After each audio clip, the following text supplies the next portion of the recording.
আমরা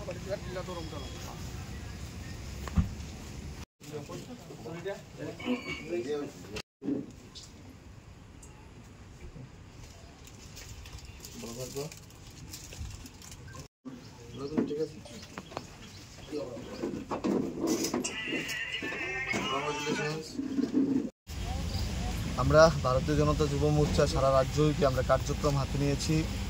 নবস্বপ্নের উড়ান, যেই সমস্ত ছাত্রছাত্রীরা বোর্ড এক্সামে 10ম শ্রেণী এবং 12-এ যারা উত্তীর্ণ হয়েছে প্রত্যেককে আমরা সম্মান এবং সংবর্ধনা প্রদান করছি।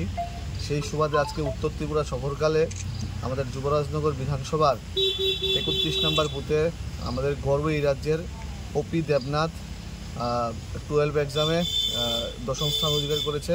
ওর বাড়িতে এসে আমাদের যুব ভাইরা কার্যকর্তারা মিলে সম্মান জানাই।